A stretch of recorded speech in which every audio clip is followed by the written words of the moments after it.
So,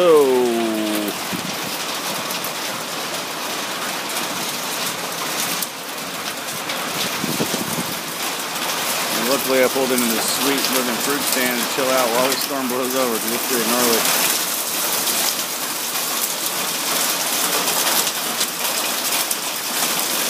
And the hail's coming down now. Look at that hail.